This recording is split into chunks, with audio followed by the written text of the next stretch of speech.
Assalamualaikum warahmatullahi wabarakatuh. Selamat berjumpa kembali di channel Belajar Bersama Pagi.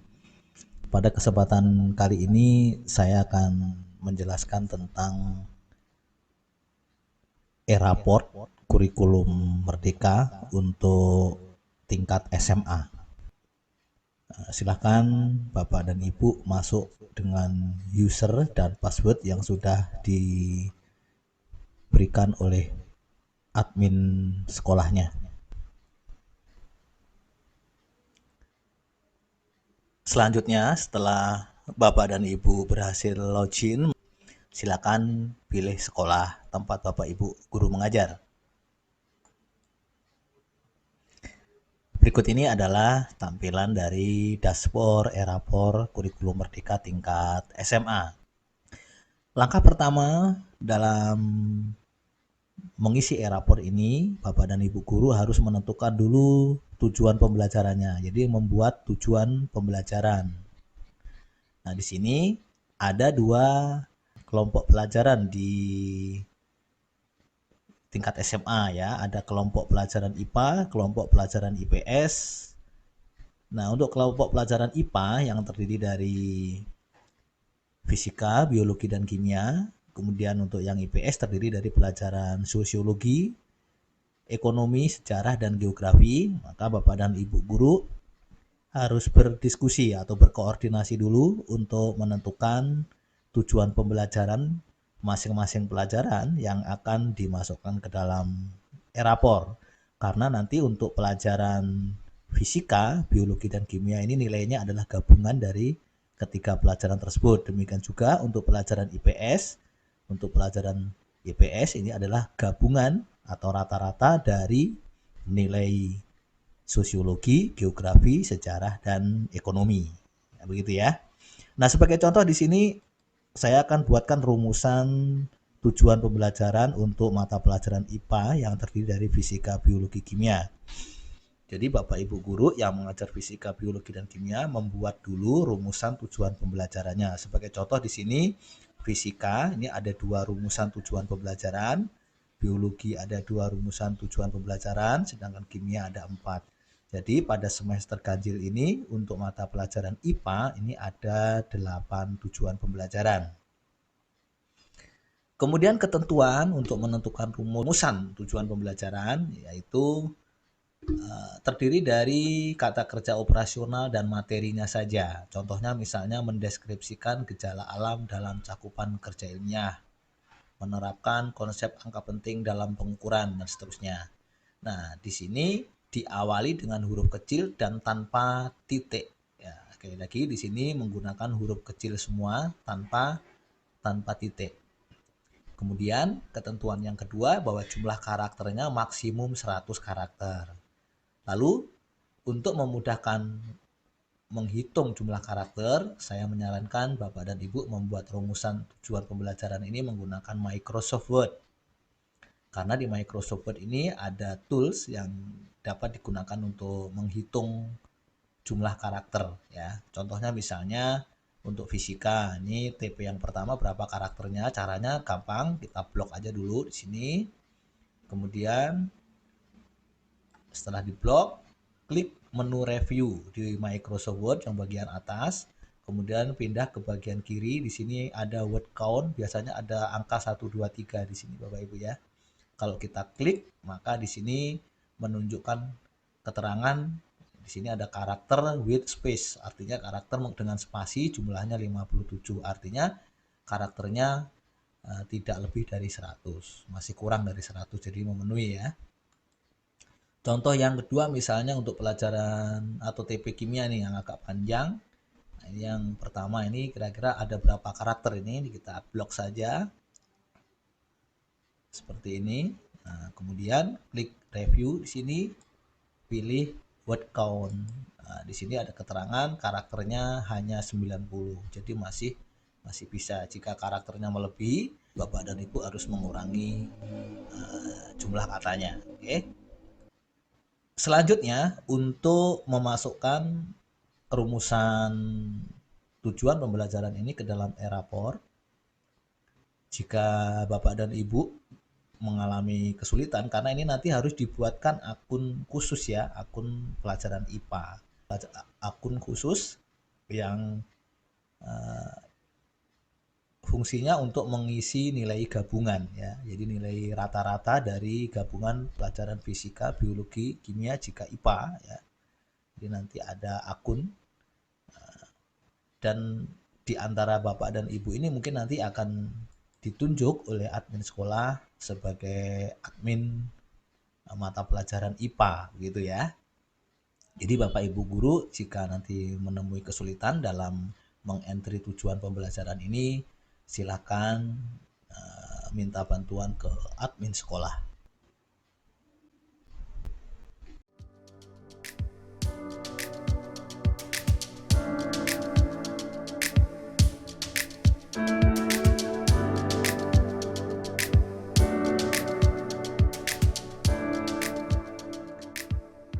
Langkah selanjutnya setelah Bapak dan Ibu menyusun tujuan pembelajaran atau membuat tujuan pembelajaran dan menyetingnya ke e-raport, yaitu menginput nilai raport.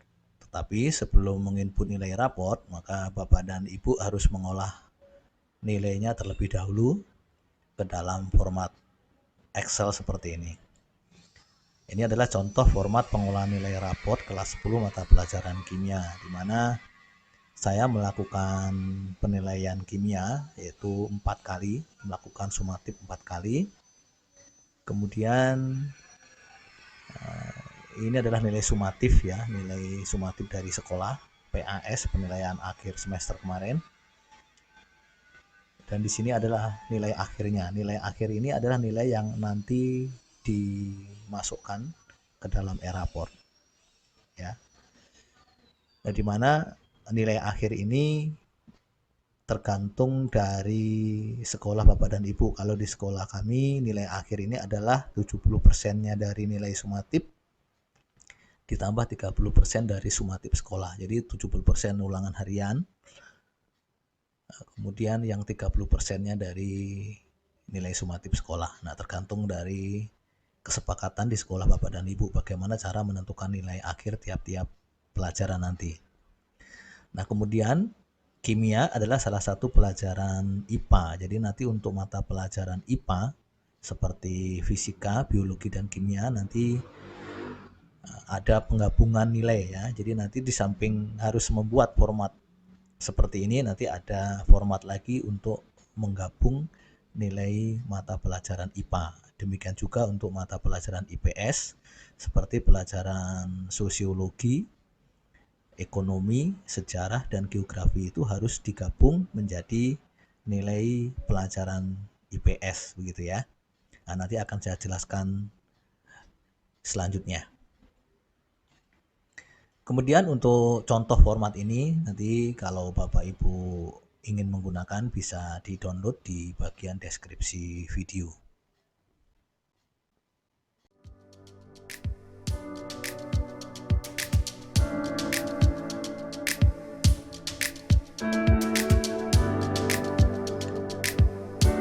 Langkah berikutnya setelah Bapak dan Ibu mengolah nilainya menggunakan Microsoft Excel, maka untuk pelajaran IPA dan pelajaran IPS, Bapak dan Ibu harus berkoordinasi untuk menggabungkan nilai IPA dan nilai IPS-nya. Jadi untuk IPA terdiri dari pelajaran fisika, kimia, dan biologi, sedangkan IPS terdiri dari pelajaran sosiologi, sejarah, ekonomi, dan geografi.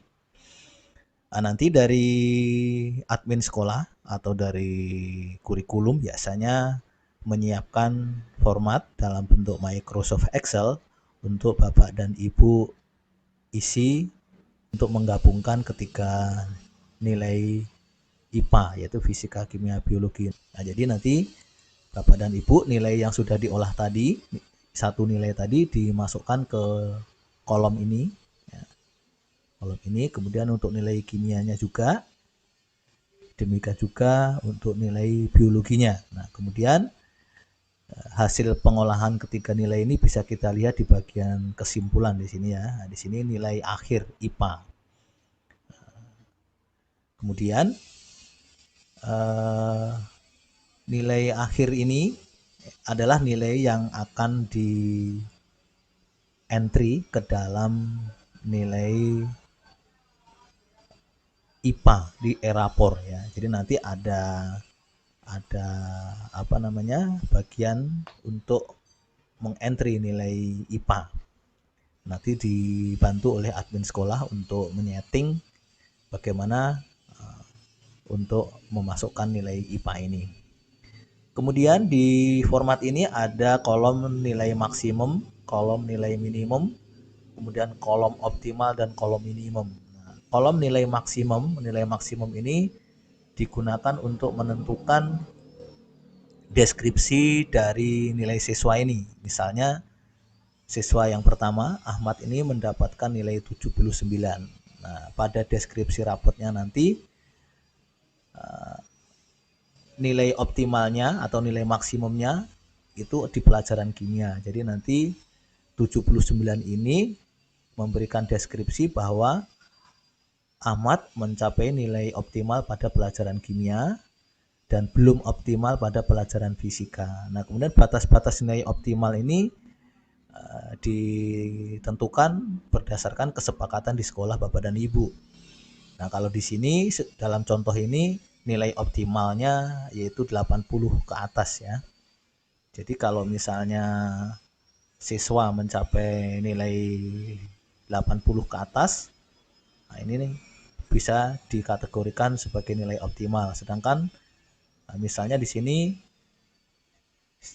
75, nilai siswa yang pertama ini 75 kurang dari 80 dan sebagai nilai minimum ya, maka nilai 79 ini di deskripsinya nanti bahwa siswa masih perlu peningkatan atau belum optimal pada pelajaran fisika, begitu ya.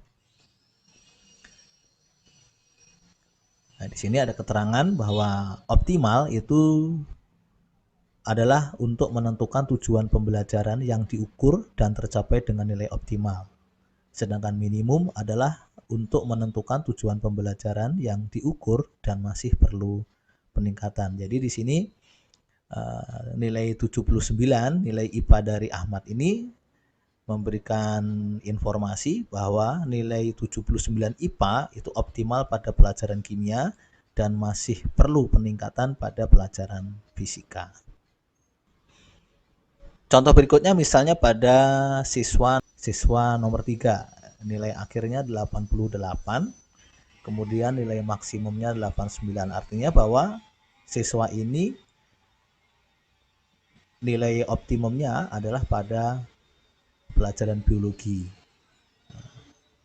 Ya, karena nilainya di atas 80, maka yang diinformasikan pada deskripsi nilai ini hanya nilai optimal saja. Ya, jadi sekali lagi bahwa optimal itu untuk menentukan tujuan pembelajaran yang diukur dan tercapai dengan optimal. Minimum adalah untuk menentukan tujuan pembelajaran yang diukur dan masih perlu peningkatan. Jadi nanti pada penilaian di Erapor itu tadi ada misalnya di sini optimal di kimia, maka harus diberi checklist pada TP mata pelajaran kimia.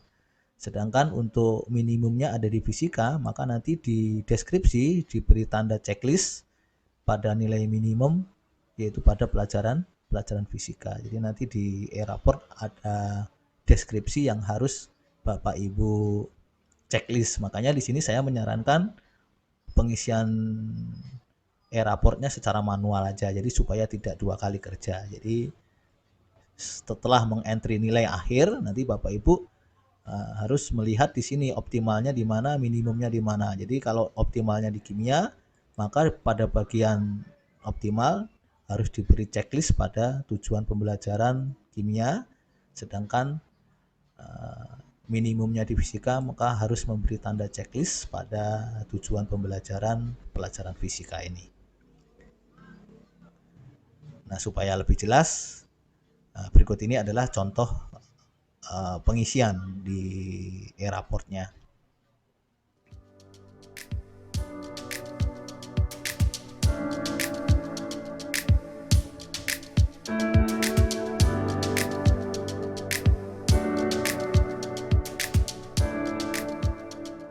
Untuk mengisi nilai e-raport, langkahnya yaitu klik menu nilai raport, kemudian input nilai raport. Kemudian pilih kelas yang akan diinput, misalnya 10.1, pilih mata pelajaran. Nah, di sini tercantum pelajarannya fisika, pilih semester 1. Nah, di sini ada keterangan nilai dan deskripsi yang diinput di sini adalah untuk mata pelajaran ilmu pengetahuan alam atau IPA yang merupakan nilai dan deskripsi gabungan dari beberapa mapel yang telah disetting oleh admin. Silakan berkoordinasi antar guru pengampu. Nah, jadi walaupun di sini tertulis mata pelajaran fisika, tapi akun ini oleh admin sudah disetting untuk mengisi nilai hasil gabungan, yaitu nilai IPA gabungan dari nilai fisika, biologi, dan kimia.